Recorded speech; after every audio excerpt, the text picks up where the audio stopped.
I recently had the pleasure of interviewing Manuela Zonenstein. She is a serial climate tech entrepreneur. Manuela has founded two agri-tech companies and has experience at Palantir Technologies and Newsweek. She also holds degrees from Harvard, Oxford, and MIT. If that's not impressive enough, she is now driving forward the success of her latest venture, Kadeya. It focuses on low waste, low cost hydration solutions for frontline workers. Let's jump into the conversation and uncover the story behind her groundbreaking work. Great to be here, Russ. Thanks for having me. Can you share with us your journey and the pivotal moments that have led you to becoming an entrepreneur? In retrospect, I'd say that I've always been an entrepreneur. I was always the first person to complain about a problem that kept popping up. I'd always raise my hand to be the first one to try to go and fix it and make noise about it. For example, in second grade, I designed a bus that ran on garbage for my science fair project. And I used to stay after class and sort the garbage from the recycling. This was like a deep, dark secret that I didn't want any of my friends to know because I thought they would think that I was a nerd, which I am, and I was. But it's actually been part of my life as long as I can remember. I think I didn't have the language for it. My parents were both academics. My sister's an academic, so I'm the black sheep of the family, being basically the only capitalist. And it was when I lived in China, I was reporting for Newsweek magazine, and I saw how media was completely changing given the internet and the new business models that came with it. And I just started getting really frustrated that magazines were not evolving quickly enough. And I saw that other publications that were doing more innovative work were surviving and thriving in the new digital information age. And so I decided, well, I'm going to build my first information service here in China, focus on agricultural technology. And that's what I did. And it really wasn't until Kadeya, now my third business, that I started self-identifying truly as an entrepreneur. That's really interesting. And I want to dive into Kadeya, but before we do, one of the things that came up in the Fast Company article that you did, and also you mentioned in the Authority magazine piece, is how quickly you saw China go from reusables to single-use plastic. Can you speak about that and how it's inspired your vision for Kadeya? Absolutely. So I lived in China from 2007 to 2015, and I saw enormous change happen in those 8 years. Among them, not only that I used to be riding my bike in a sea of bikes and there were very few cars, to then being one of the last people on a bike going down the street surrounded by cars. And similarly, when I got there, I loved the culture around tea, that you had a tea jar that was made of glass, and in the morning at home, you'd put your tea leaves, your loose leaf tea leaves in your jar, fill it up with hot water, and then throughout the day, wherever you were, there were hot water stations, and you would just go and refill your tea jar. And I thought that was such a critical part of Chinese culture and one of the favorite things that I experienced while there.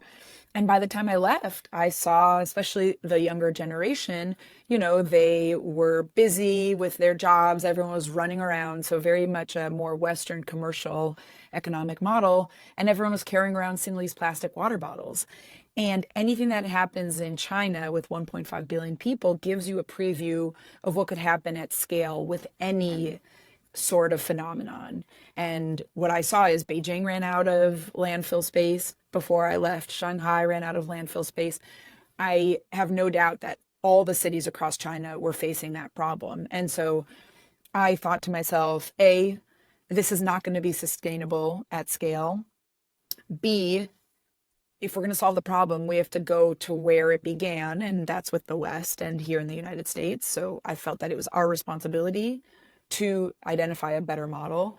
And C, if you know anything about history and culture, is things always change. And so to me, it felt like a two-way street. Yes, we could go from reuse to single use, but we could just as easily go in the other direction if you understood what are the incentive structures that encourage people to behave certain ways. And so those are three of the biggest lessons I learned being in China. Okay, this point about incentives I think is so fascinating. So because we're at that point where we are seeing some really important incentives opening the door for new innovation and a space for companies like Kadeya to succeed. What were the things in market that you were seeing that you felt was opening up the door for the potential for Kadeya to be successful? Great question. So I've actually always designed Kadeya with the thought that there will not be additional new incentives, that there won't be a carbon tax or that there will be a carbon price, that Europe won't regulate away plastics, which they have done, that there wouldn't be a global treaty like the UN plastic pollution ban, which we're on track to getting. So I designed Kadeya for a world where no one cared about sustainability. Basically, I designed our solution for what I call the 3 M's. You're either mean, moronic, or misinformed. My solution had to work for that kind of person if we were going to compete against single use. My assumption is sustainability does not sell. We don't get extra credit and we can't charge more for being green. And so that's really guided how Kadeya works. When I decided to explore this idea more in depth, I just left Palantir, where I had worked with the kitchen staff to launch a reusable water bottle program. I was really proud of that experience. We reduced single use by about 30%. But then I realized that the model we used at Palantir just was not scalable globally. And so Yeah. when I went to MIT to business school, I went with this idea, okay, reuse is just going to be a design constraint, but that is not the core value proposition. We're not selling you reuse. It just happens to be a reusable bottle. What we're Yeah. selling you is better quality, lower cost, and more convenience, what I call CCQ. That's what it takes to win in your kind of average, dog eat dog capitalist market. Cost, convenience, and quality. And that's what Kadeya has been designed for. Love that. I'm going to dive into more of that in a little bit, but I think we actually need to pause and just have you for a moment explain to us what Kadeya is and what your value proposition is to your customer base. Absolutely. So again, my motivation is to eliminate the need for single-use beverage containers forever, for everyone, everywhere. And we are doing that. But that's not what we sell to our customers. What we sell to our customers is the elimination of a massive headache. What happens with single use is that the plastic itself is not the problem. That's just the tip of the iceberg. What's actually problematic is this whole linear supply chain that enables a consumer to get a single-use bottle. So we're targeting industrial workplaces to start, construction sites, manufacturing plants, fulfillment centers. We've also won 2 major grants with the US Air Force. So these are environments where people work on their feet and not on their seats like you and I in front of our computers. And it turns out that because hydration is so critical, not only to the health and well-being of these workers, but really their performance on the job, it turns out that their employers are constantly restocking hydration options for these workers. This is happening dozens of times a day, and it's a very manual process. We had one customer find us. He Googled zero waste hydration. He found Kadeya. He's based in Texas. He has 1,000 construction workers. He goes through 1 million plastic water bottles a year. Oh my goodness. So get 1 million plastic bottles into the hands of his workers. He says he's basically had to also become a bottler and distributor, in addition to being a construction general contractor. And so realizing that there's actually huge inefficiencies in this massive distributed supply chain for beverages, what Kadeya is able to do is, and I'll tell you what we've designed to be able to do, is that we've been able to eliminate that whole back-end supply chain and create a fully automated, self-sustaining bottled water. It just happens to be that the container for the bottle is reusable. So we've designed a bottling plant that is the size of an upright piano. You go up to this upright piano. It looks like a vending machine. There's a touch screen. You choose what beverage you want. We're doing all cold, non-alcoholic beverages, flat water, sparkling water, the branded beverages that everyone already knows and loves. And then it gets dispensed in front of your eyes in our infinitely reusable stainless steel bottle in 7 seconds. By the time you realize your bottle's getting filled, it's filled. It's amazing. Wow. I'm shocked. every time I use it, how quickly it happens. And then when you're done, you return the bottle to any station in the network. So think bike sharing for bottles. And our Yeah. patented station then inspects the bottle upon incoming. And then once it's been inspected, we accept it to be washed, sanitized, dried, stored for the future consumer, all in this piano sized box over and over and over again. So that's the technology of the business. That's our beachhead strategy, and value proposition as a result is elimination of this really annoying manual logistics needed just to make sure your workers can be hydrated enough to do their jobs. Okay. So I love the where you've taken your customer problem to, because it's so fascinating figuring out the pain point. And I'm interested to know that when you were developing Kadeya, were you starting with the pain point of I want to eliminate single-use plastics? And was the business your original planned customer base? Great question. No. And I've had three crucial unlocks for Kadeya to be where it is today. The first one was when I was in MIT and I was saying to people, well, I want to build bike sharing for bottles. And Yeah. the first thing people said, well, that's crazy. How are you going to get people to return the bottles? And I was like, well, look, it's not rocket science, what you just asked me. Like, this is a little bit of like social psychology, behavioral economics, but like, let's go figure this out. And what I found at MIT was if I had you self-identify on a piece of paper, your name, your email address, your phone number, next to the bottle that I gave you with a number sharpied on it, you Yeah. return your bottle 99% of the time. We're still getting 99% return rates with no penalty or deposit. It's the highest Yeah. return rate in the world that I've come Yeah. across. So if anyone reading or hearing this has seen a higher return rate with no penalty or deposit, by the way, please let me know. The second insight was really around the technology of the wash and sanitize and deciding that we had to co-locate the wash and sanitize at the point of use. COVID hit, so I really invested in the sanitization, and we now have the world's best bottle wash subsystem. And then the third insight, to your point, and I was banging my head against the wall for 2 years of what market are we going to?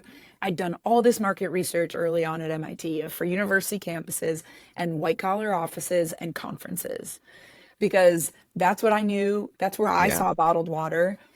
That's who I had access to. So I was doing user discovery work with those populations. And then thank goodness COVID hit because nobody was going to any of those environments anymore. And I also serendipitously moved back to Chicago, which, is a hub for industrial sectors, and took a sailing lesson when I first got here, ended up on a boat with a woman who works at Gilbane Construction. And after a couple of months of trying to help me, she said, no, I can't get you into an office, but I could get you on a construction site tomorrow. And I had never Wow. heard someone say that. And I did my market research, did site visits, discovery work. And when I called her up on October 6th, I said, I'm ready to go. On October 28th, we were deployed. Their IU Health construction project in downtown Indianapolis. It's one of the largest healthcare projects in North America. We've been there since October 2022, revenue generating. They've since committed to 10 units. And when I delivered the first prototype, even before I plugged it in, the project executive said, I want to buy that. And I said, you don't even know if it works, if your workers want it. And he said, yeah, but what am I going to do when Kadeya leaves? Go back to buying and distributing single-use plastic water bottles over and over again? And that really was the light bulb moment. It was like, oh, I need to be in environments where the employer is concerned about hydration and is providing it in some form. So they already have the budget, they already have the expenditure, and they're worried. But that means it brings with it all these painful logistics of constantly restocking Huh. beverages So for their workers. So two awesome things that you just shared. So one is that the line item already existed in the budget, Yep. which is like half the battle, right? Because trying to convince somebody of a new thing, if Yep. they don't have it in the line item, that's part of it. But the second thing that is so fascinating that you discovered in your discovery work was that is the actual delivery of the water bottles. That is a huge pain for the customer. So, Yeah, what did you do to find and land on that piece of discovery? it really was first that project executive saying, what am I going to do when Kadeya leaves? And what then we've been a constant journey, basically now 2 years, is fine tuning environments where that pain point arises again. So, one Mm, customer who came to us, we had never considered this sector. They found us, they asked for the stations, is movie production studios. Because if you ah, think about that environment, it's yeah, people are working on their feet, right? They need to be yeah. hydrating. There's fluctuations in temperature, etc. It's actually pretty itinerant population. You get a huge crew comes in. They're going to film a Beyonce music video for a couple of days or, Marvel movie for a couple of weeks and then they're going to leave. And with them, they're going to bring all this stuff. And so the movie production studio has to really quickly like increase the availability of those products. And it's a purely manual process where they're going to have to be going to the Costco or the Walmart, either ordering it online and having it delivered, or they go to pick it up. But then you're at the loading dock, you're scheduling the loading dock, you're going to receive this truck. You got to manually, I mean, have you seen a 10-wheeler truck for a beverage company takes about 8 hours to load and about Oh my eight gosh, hours to unload with two that's guys insane. with a mechanical dolly. Wow. Every single one of those trucks. And we've realized that about 2/3 of the cost of a packaged beverage is in that upstream supply chain, even before it touches the consumer's hands, and 2/3 of the carbon footprint as well. What I'm really excited about with Kadeya is that we've identified a problem that is a really sharp migraine for a human who has Yes. a budget for that Yes. product. But what gets really exciting and I think is rare in sustainability is we're also able to link that pain point with what is the kind of macro problem at scale Yeah. for the packaged beverage and I'd say all CPG products is that we're constantly redistributing these materials, which are often heavy, and they go through dozens of steps on their supply chain before a consumer can even spend money. Yeah. Okay, so when I first was connected with you, I went and did the initial scan of your website, and I have connected with a few organizations that are doing reusable materials, like with restaurants and delivering food. Okay. But usually it's the material is used, it's dropped off at a central location. So in my mind, I was thinking, okay, you've got a vending machine filled with bottles. People are going to drop off the empty bottles. Then you're going to take those back, clean them somewhere else, load them in. But you've actually developed something that has quite a bit of technology in it. Like this is pretty fascinating. Can you walk us through the process of how you built from the engineering and the ingenuity that went into actually developing a standalone station that you were not coming to do that refilling, it's doing it itself here.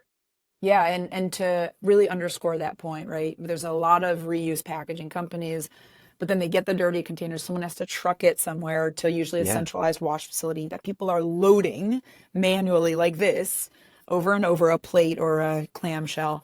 And then after it's washed, you're unloading and then you're Yes. redistributing it even before, right, the packaging is going to get filled with your sandwich or salad. Just like spell that out because I think a lot of people don't realize like that's what it takes right now to do reuse. And to your point, yeah, Yeah. we co-located the wash manual, it's autonomously happening in the machine where we also sell the beverage. So what was great about being at MIT was being around really smart technical people. And so when I started telling people, oh, we're going to do bike sharing for bottles and the machine is going to wash the bottles. And people were like, that was one of the other things that, that's insane. I was like, how? We have dishwashers. Like, dishwashers exist. Yeah. We're washing containers all over the world right now. So I felt pretty confident, and I'm not a technical person, I'm not an engineer by Yeah. training. So I felt like, okay, there's dishwashers, so that addresses most of my concern, but I actually don't know how this is going to happen. And I spent a lot of time just talking to technical people And what's nice about MIT is if you study there, you have an MIT email address, you can email anybody else at MIT and they will answer. Literally, any That's an incredible professor. resource. That's amazing. Incredible. And so I started digging around to different like experts and professors in different types of engineering and water experts, materials experts. And so I started kind of triangulating a few things. One, I basically landed on the bottle material being either glass or stainless steel. Yeah. We're not asking you to come up with a new fend-angled material that's going to biodegrade, which, by the way, most of that's really BS. We're not going to use any plastics. I've dug into how do plastics perform under high heat, and I just can't stand by that product and sell that product to consumers. That was one big learning. The other big learning was started thinking like, oh, we're going to do this like, well, I started thinking, especially during COVID, everyone's talking about UV, and then there's also ozone, and basically realized like good old fashioned hot water and soap is great. Yeah. And that does the trick. So I still hear from people, what about, UV? Don't you need some UV? And I was like, I mean, we could if it helps the consumer feel better, but we don't need it. We're exceeding commercial and regulatory standards just with hot wash, pressure, and chemicals. That was a big one. Also, I started out saying no chemicals, but then the carbon footprint of the station and to operate it just spiked, because if I was going to remove chemicals, water would have to be hot, like even hotter. We're at 180 degrees Fahrenheit. It would have to be even hotter to kill any bacteria, and to heat water like that over and over and over again would drive the energy use of the station to a level where my carbon footprint wasn't going to be defensible, and the voltage and amperage that we would have to use would make it so that there would be very few locations where our station could go. So I'm always triangulating, right? It's like the tech, what's the brand and value proposition that I'm selling to the consumer? And then commercially, is this viable? So the wash piece honestly took the longest. This is a kind of long-winded roundabout answer to your question. What I focused on initially was understanding commercially, okay, I tried at MIT and I got people to return the bottles. What would happen in a workplace? So our first prototype was an old vending machine that we bought off Amazon.com. And I talked to 3D teams in the Boston area and said, like, here's the scope. I want to come out with a machine that's going to dispense you a beverage. Yeah.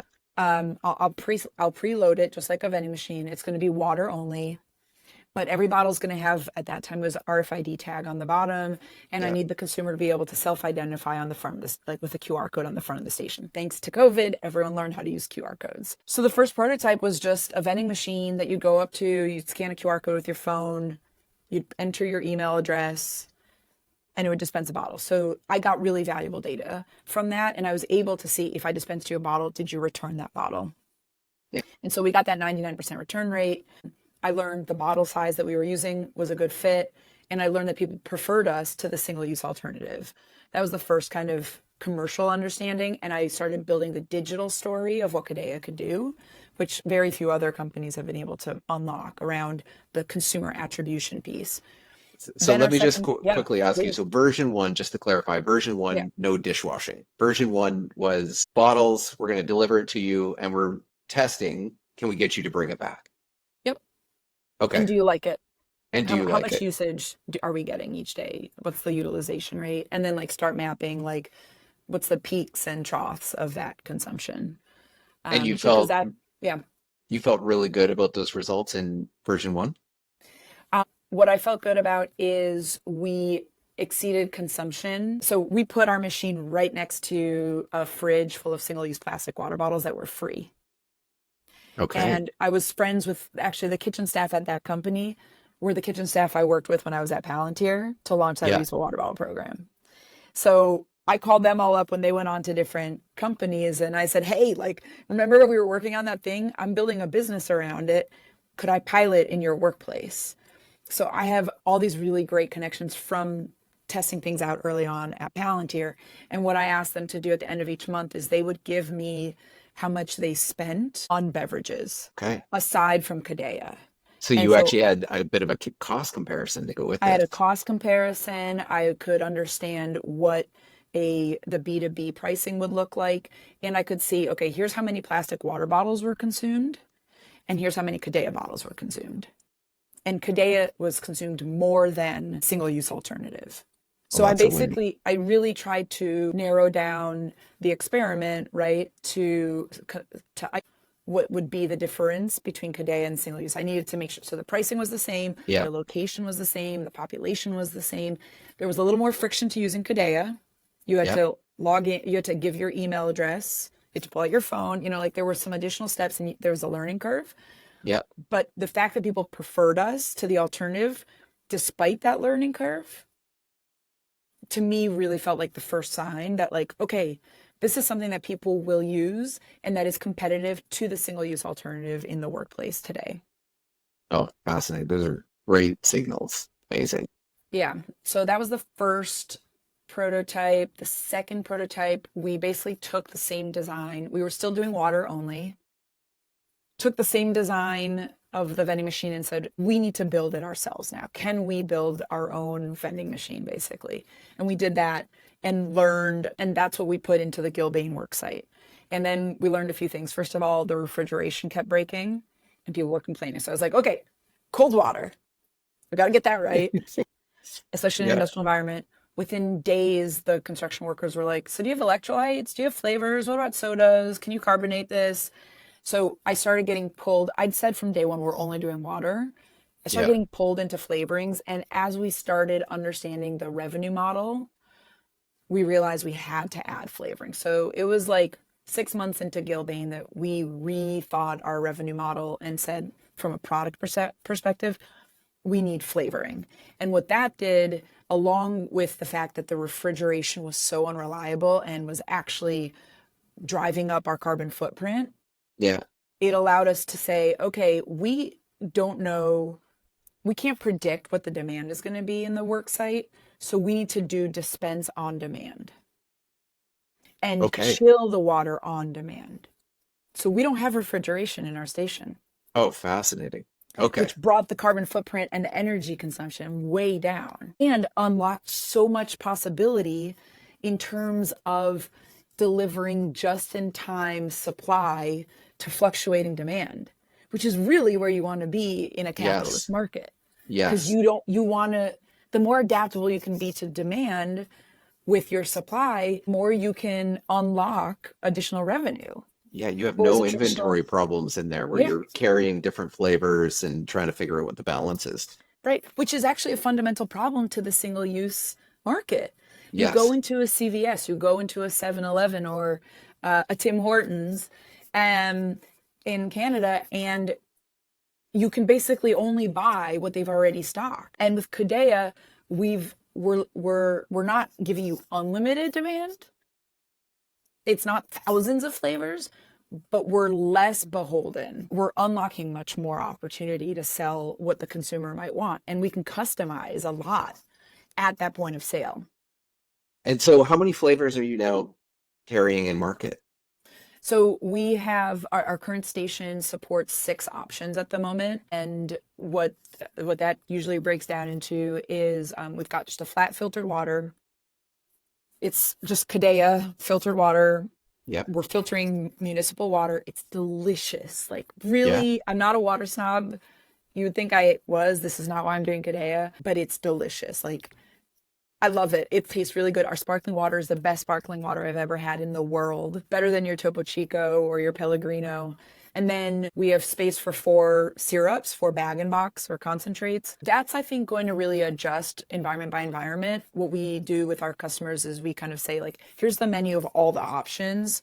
You tell us what you would like. We have found there's a lot of brand value in having 1 or 2 pretty well recognized brands. It kind of gives a halo effect of like, okay, this is real, this is legit, I'm Yeah. going to trust it. And then we're finding there's actually a value in like 1 or 2 brands or flavors that are on like a more seasonal basis to give some novelty. We can do more local brands. We could do like, hey, like a lot of our population is Hispanic immigrants, Indian immigrants, and Caribbean immigrants. So a lot of them are like, I want tropical flavors. So we went and put together like mango flavored soda, and it was our bestseller, you know? Wow. And the reason we can do that and adjust so quickly is because we have the data. Yes. We know what consumers are like. I know I didn't mention this, but when you go up to the station, you self-identify now with a QR code, Yeah. and every bottle has a laser etched QR code on the bottom. So just like bike sharing, we understand the throughput and utilization. We know user ABC undocked bottle 1234 at 10 a.m. at station X with the mango flavored soda.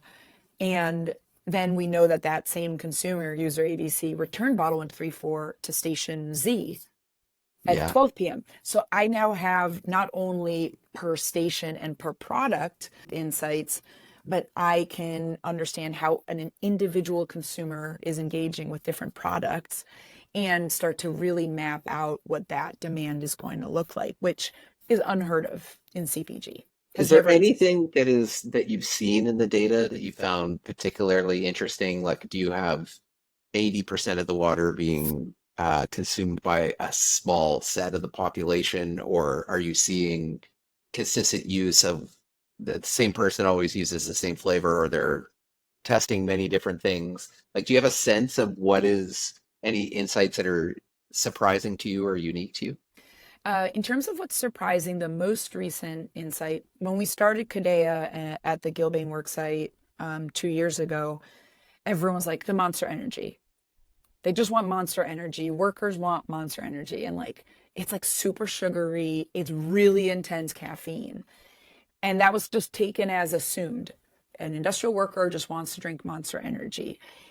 We've just started seeing that actually lower sugar, more natural products are performing. And then we followed it up with qualitative interviews. And in 2 years, that same population is saying, I want to go lower on sugar, I want less caffeine.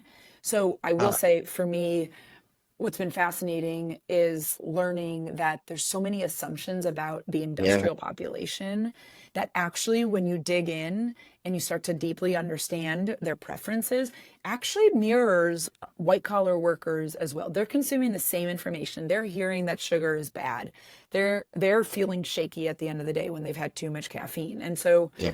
I'm really excited to be able to have insights around a population that has been pretty overlooked and not well understood. And actually, I've done a review of all the peer-reviewed research around hydration, and no research has been done with these more manual workforces. So I'm really excited to start to be able to tell a really important story about how does hydration play into their health and well-being and their performance over time, and expand the conversation around health and wellness beyond just white collar workers.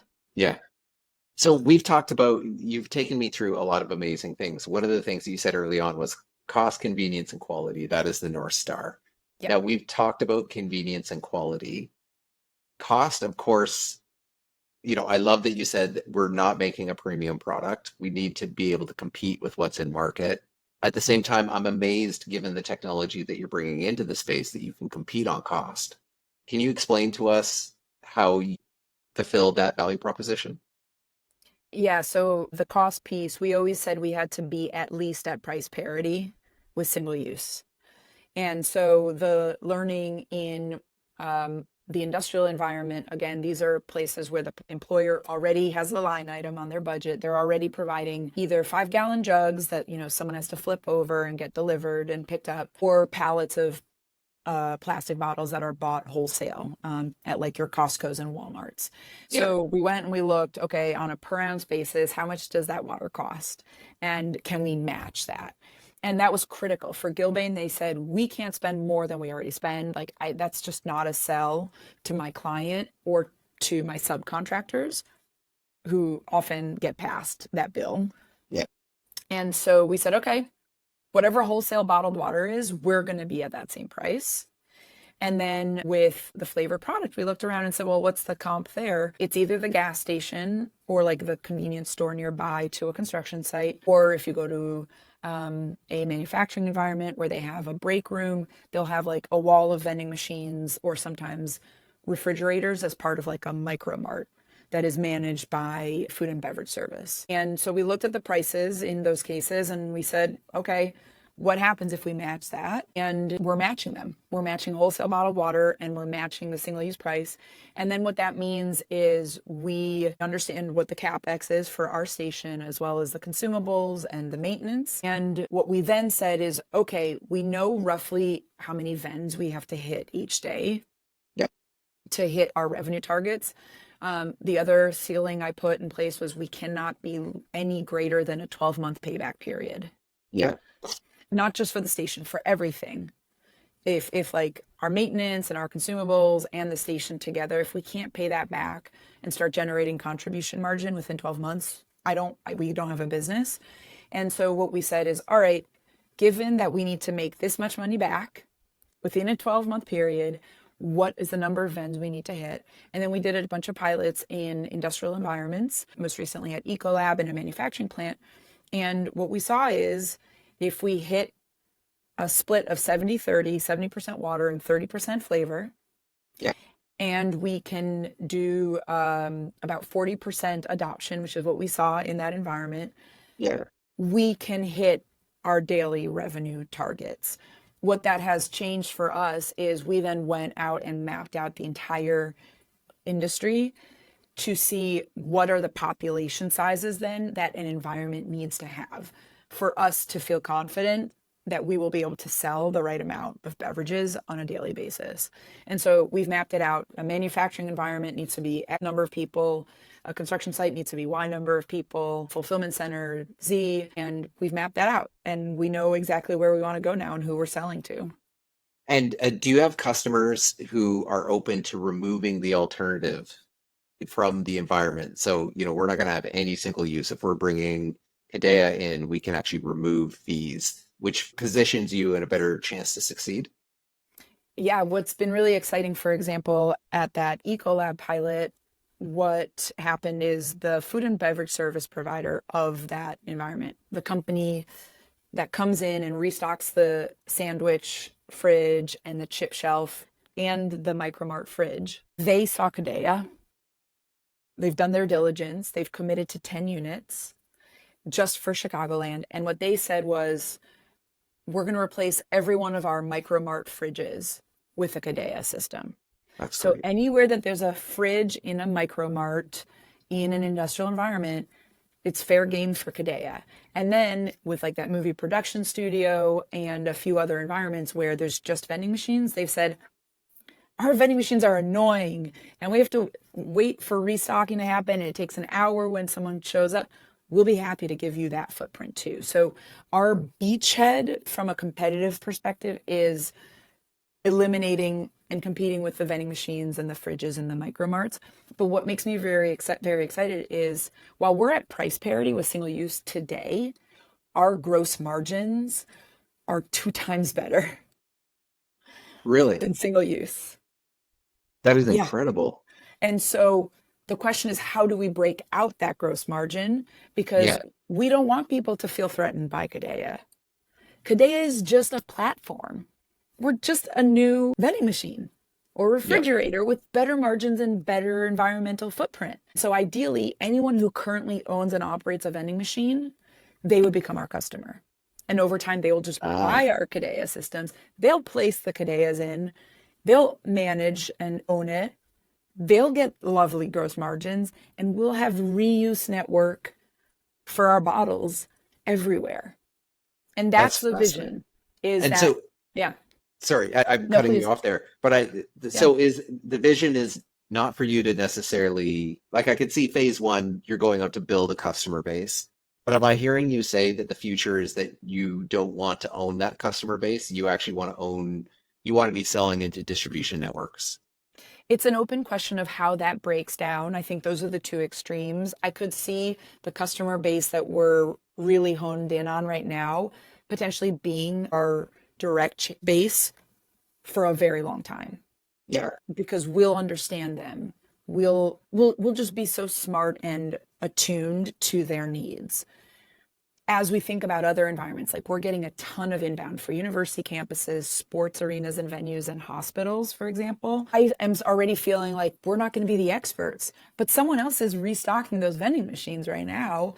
We should just sell to them. And Yeah. by having great gross margins and an incredible sustainability story, we think they're going to rush to buy the Kadeya units. And that allows us to recoup our capex and some right away that we can reinvest in building more units for that market that we're going to manage more directly. And so I really think that I'd rather have a smaller piece of a bigger pie. And if we can make this pie massive and even global, everyone's going to win. Yeah. Everyone's going to make more money, including the beverage companies. Everyone's going to eliminate single-use plastics and aluminum cans and boxed waters, the single-use packaging that makes no sense. And Kadeya is going to reap incredible gross margins on our core business channel. We'll make great margins on the rest of it, and we'll become the de facto platform for all beverage commerce. I like to call it the liquid railroad. That's what we're building. It's just, that's exciting. Okay, so I just have a few last areas to talk to you about. First is just talk to us about the traction that you've received so far. So what is your trajectory? How are you feeling with the success that you've had to date? Talk to us about where you're at. So we've exceeded our sales targets for 2025 by 100%. So For 2025? for 2025. Wow. Yeah, with bookings. So companies have put in deposits and signed contracts saying we want X number of Kadeya units. And we're in a really exciting moment to your earlier question, where we're transitioning out of like the R&D technical Yeah. risk phase to now commercialization. To your earlier question, what we've ended up doing is we bought a prototype for Ecolab that vended various beverages. So that was the first unit that dispensed all flavored products. That's where we learned the adoption rate and how to sell and how to price different products.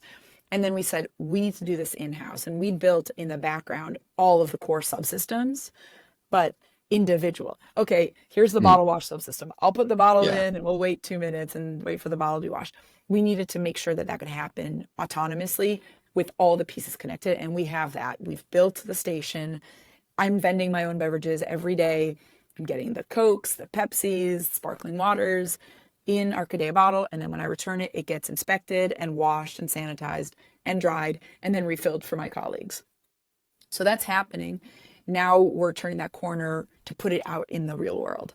Yeah. And so our growth actually is very intentionally going to be very slow for the next 2 to 3 years, because we've got to exceed expectations for customers, because we want them to say, I got 2 units and I love it and I want 100 more.